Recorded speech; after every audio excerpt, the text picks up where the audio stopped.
இயேசுவுக்கே புகழ், இயேசுவுக்கே நன்றி, மரியே வாழ்க. கிறிஸ்துவின் சிலுவைக்கு பகைவர்களாய் நடக்காதீர்கள்.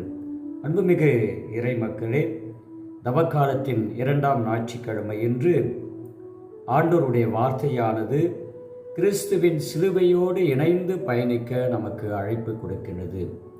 சிலுவை என்றாலே துன்பம், துயரம், வேதனை இதையெல்லாம் தாண்டி சிலுவை என்றாலே மீட்பின் கருவி, நிலைவாழ்வை பரிசாக பெற்றுக் கொடுக்கின்ற ஒரு கருவி. இந்த சிலுவையை மீட்பின் கருவியாக பயன்படுத்திய மீட்பர் ஆண்டவர் இயேசு கிறிஸ்து.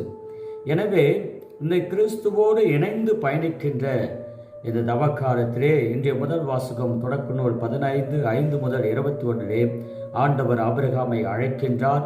அந்த ஆண்டவரோடு பயணிக்கின்ற அந்த சிலுவை பயணத்திலே நம்பிக்கை என்பது மிக மிக முக்கியம்.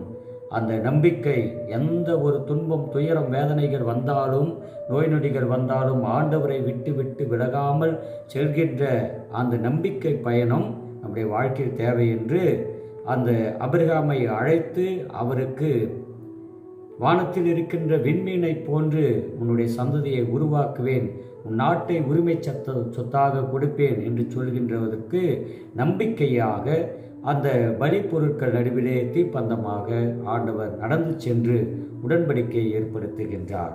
எனவே இறைவனோடு நாம் என்றும் உடன்படிக்கை செய்யப்பட்டிருக்கின்றவர்கள் என்பதை நாம் புரிந்து கொண்டு, அதனைத் தொடர்ந்து இன்றைய 2ஆம் வாசகம் பிலிப்பியர் 3ஆம் அதிகாரம் 17 முதல் 4ஆம் அதிகாரம் 1வது வசனத்திலே பவுலடியார், நீங்கள் அனைவரும் என்னைப் போல் வாழுங்கள், நீங்கள் எப்பொழுதும் கிறிஸ்துவின் சிலுவைக்கு பகைவர்களாய் நடப்போர் பலர் உள்ளனர். கிறிஸ்துவுடைய சிலுவைக்கு சிலுவையோடு வாழ கற்றுக்கொள்ள வேண்டும், இயேசுவோடு வாழ கற்றுக்கொள்ள வேண்டும்.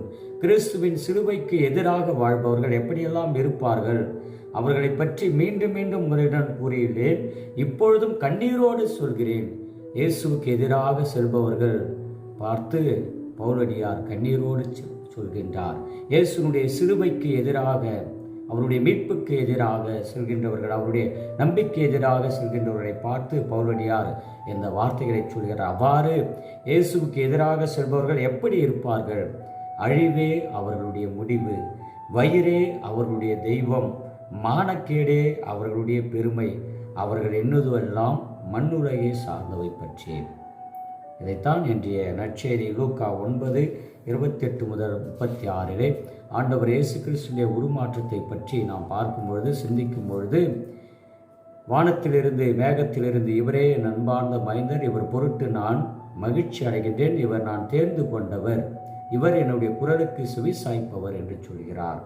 ஆண்டவருடைய சிலுவைக்கு பகைவர்களாய் நாம் வாழ்ந்து இம்மண்ணுலக வாழ்க்கையை வாழ்ந்து அழிவை தேடிக்கொள்ளாமல் ஆண்டவருடைய சிலுவையோடு இந்த தவக்காலத்திலே பயணித்து அவருடைய அன்பு மகனாக, அன்பு மகளாக, அவருடைய வார்த்தைக்கு, அவருடைய மனமாற்றம் தரக்கூடிய இறை வார்த்தைக்கு செவி கொடுக்கின்ற மக்களாக நாம் வாழ எல்லாம் வல்ல இறைவன், தந்தை, மகன், தூய ஆவியானவர் நம்மை ஆசீர்வதித்து புனிதப்படுத்துவாராக. ஆமேன். இயேசுவுக்கே புகழ், இயேசுவுக்கே நன்றி, மரியே வாழ்க.